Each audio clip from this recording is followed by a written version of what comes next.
ان کے بتوں کو بھی آپ برا بھلا مت کہو۔ تو یہ درس قرآن شریف پوری انسانیت کو دے رہا ہے، جو دنیا کی کسی کتاب میں ایسا درس موجود نہیں ہے۔ آگے چل کر میں یہ بھی کہوں گا کہ یہ دنیا کی سب سے بڑی واحد کتاب ہے، جس کا ذمہ اللہ سبحانہ و تعالیٰ نے لیا ہے، جس کا ظاہری سبب اللہ سبحانہ و تعالیٰ نے حفاظ اکرام کے سینوں میں اس قرآن مجید کو محفوظ کیا ہے۔ ہزاروں کے تعداد میں ہر دور میں اس قرآن مجید کو حفاظ اکرام نے حفظ کیا اور اس کو چھپایا، اور اس کی اتنی اشاعت دنیا میں ہی کی گئی کہ دنیا میں کوئی بھی کتاب اتنی نہیں چھپی، اتنی کتاب نہیں پڑھی گئی جتنی قرآن مجید کو پڑھی گئی، جس کا مطلب یہی ہے کہ اس کا ذمہ اللہ سبحانہ تعالیٰ نے لیا ہے۔ اور اس کو میں یہ بھی کہنا چاہتا ہوں کہ وسیم، ہمارے یہاں بحیثیت مسلمان ہم یہ قطعی کبھی بھی برداشت نہیں کرتے کہ اس میں اگر نقطہ زیر زبر بھی اگر کوئی غلط پڑے یا اس میں چھاپے تو اس کو ہم فوراً اس کو ٹوکتے ہیں، اس کو معافی مانگنے کے لیے کہتے ہیں، اس کو رجوع کرنے کے لیے کہتے ہیں۔ تو نے تو بہت بڑی گستاخی کی ہے کہ آیاتوں کو نکالنے کی بات کی ہے، تجھے چاہیے کہ فوراً توبہ کرے اور رجوع کرے، اور فوراً امت مسلمہ سے کے بجائے تو اللہ کے سامنے گڑ گڑائے اور رجوع کرے اور توبہ و استغفار کرے، کیونکہ تیرا انجام بہت ہی خطرناک ہونے والا ہے۔ یہ ہمارا ماننا ہے کہ اس نے ایک جنگ اسلام کے خلاف چھیڑ رکھی ہے۔ تو آخر میں میں یہی کہوں گا کہ صحابہ اکرام کے خلاف اس نے یہ بھی کہی کہ انہوں نے یہ آیتوں کو اس میں شامل کیا ہے۔ تو نبی کریم صلی اللہ علیہ وسلم نے ہم سب کو ایک حدیث کے ذریعے سمجھایا، بتلایا، علیکم بسنتی و سنت الخلفاء راشدین المہدیین من بعدی۔ اس کا ترجمہ ہے، تم میری سنت کو اور میرے بعد کے خلفاء راشدین کی سنت کو مضبوطی سے تھام لو۔ اس وسیم گستاخ رضوی نے یہ بھی کہا کہ خلفاء راشدین نے ان 26 آیتوں کو اپنی مرضی سے شامل کیا ہے، جو بالکل بے بنیاد، من گھڑت، اور جتنی بھی اس کی مذمت کی جائے بحیثیت مسلمان کم ہے۔ ارے نامعقول، کیا تو نے اس حدیث کو نہیں جانا جس کو نبی کریم صلی اللہ علیہ وسلم نے واضح طور پر ہم سب کو، امت مسلمہ کو یہ ہدایت کی تھی کہ میرے بعد میرے خلفائے راشدین اور تبع تابعین کی پیروی کرو۔ نبی کریم صلی اللہ تعالیٰ علیہ وسلم نے ایک حدیث میں جو مسلم شریف میں محفوظ ہے، اس میں کہا، علیکم بسنتی و سنت الخلفاء راشدین المہدیین من بعدی، یعنی اس کا مطلب ہے تم میری سنت کو اور میرے بعد کے خلفاء راشدین کی سنت کو مضبوطی سے تھام لو۔ اس سے یہ پوری جو بات ہم کو سمجھ میں آ جاتی ہے کہ خلفاء راشدین کا کتنا بڑا مرتبہ اسلام نے ہم سب کو سمجھایا ہے۔ اے وسیم، تو نے یہ بھی کہا، اے وسیم رضوی تو سن لے،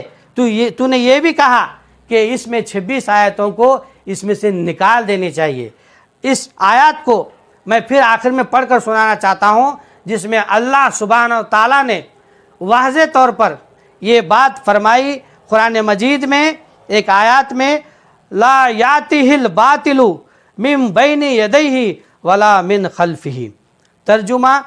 اس قرآن کے پاس باطل نہیں آ سکتا، نہ اس کے سامنے نہ اس کے پیچھے۔ اس میں یہ بتلا دیا گیا کہ نہ اس قرآن کے پاس نہ باطل آ سکتا، نہ آگے آ سکتا، نہ پیچھے آ سکتا۔ تو واضح طور پر اللہ سبحانہ تعالیٰ نے ہم سب کو یہ فرما دیا ہے، پورے انسانیت کو ایک واضح پیغام اللہ سبحانہ تعالیٰ نے دیا ہے۔ میں یہی کہوں گا کہ علماء دین کو جلد سے جلد اس کے خلاف ایکشن لینے کی ضرورت ہے، کیونکہ ہم کو جو سمجھ میں آیا، میں نے جو پڑھا، اس کے حساب سے میں نے آپ کے سامنے جو باتیں رکھی، جس کی وجہ سے یہ وسیم رضوی کی اس ذلیل و خوار انسان کی وجہ سے پورے امت مسلمہ میں، اور خاص کر مجھے کل رات سے بہت ہی دلی تکلیف ہوئی، اور بہت ہی